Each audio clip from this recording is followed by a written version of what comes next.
Hi, I'm Dennis Pegden, CEO of Simio. I would like to welcome you to this short tutorial on modeling material handling systems.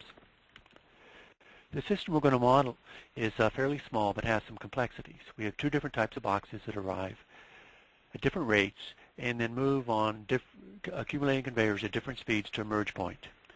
Following the merge point, they're carried by an accumulating conveyor to a server where they're processed one at a time and then finally picked up by a transporter that can carry either one or two boxes at a time and carried to the departure point. So we'd like to model this in Simio. So to do so, we're going to start off, we're going to drag out two sources to create the two different types of boxes. And then in addition, we're going to place two entity instances. Now for simple models, this is not necessary, but in this case, we're placing the instances because we'd like to control their appearance and size. So we're going to adjust the size of each of these two different entities, and we'll also change the color of the top of one of them so it's easy to tell them apart. Now this one we're going to rename box 1, and this one we'll rename box 2.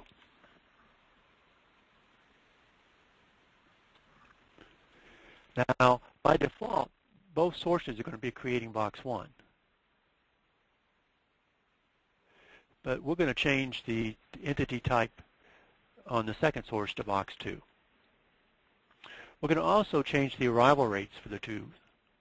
We'll change the arrival rate for the first one to a time between arrivals that is 0.5. And we'll change the time between arrivals on the second one to 0.4. So now we have our two arrival processes set up for the boxes of each type. So let's move on to the rest of the system. We'll drag out a basic node to represent the merge point, a server to represent the service process, and then a sink to represent the departure point. Then I'll double click on conveyor to add a conveyor from the source 1 to the merge point, another conveyor from source 2 to the merge point, then from the merge point to the server. Right-clicking, I'll get out of conveyor add mode. Now I'll click on path, add a path to the sink, and we'll make that path a bi-directional path to allow the vehicle that's going to ride on to go in either direction. Now setting the speeds on the conveyors, we have 3 accumulating conveyors, which is the default behavior for a conveyor. We'll change this speed to 3. We'll change this speed to 4. And we'll leave this speed at the default of 2. For the server, we're going to change the input buffer capacity from infinity to 0, so we will not allow any entities to wait in the input buffer. They'll be forced to wait on the incoming accumulating conveyor. The last thing we need to do is add our vehicle and set up its characteristics. We'll specify its speed.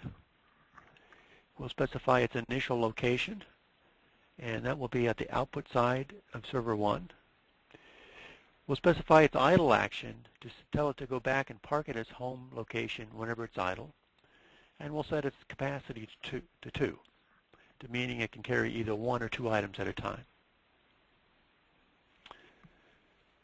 Now, we'd like to animate that vehicle when it's parked. So we're going to add an attached queue right here.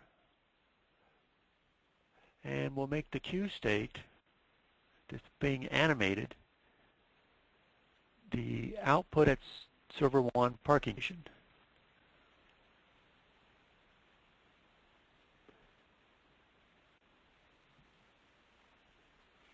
Finally, the last thing we need to do is we need to tell the boxes that are leaving server 1 to not travel on their own, but instead to ride on a transporter. So we'll set that to true, specify the vehicle, and now we're ready to run. So I'll hit the run button, and we see our system is operating as expected. And we see boxes accumulating back up on this first accumulator. And of course, we can watch it in 3D by hitting the 3 key. So this is a very quick example of building complex material handling systems.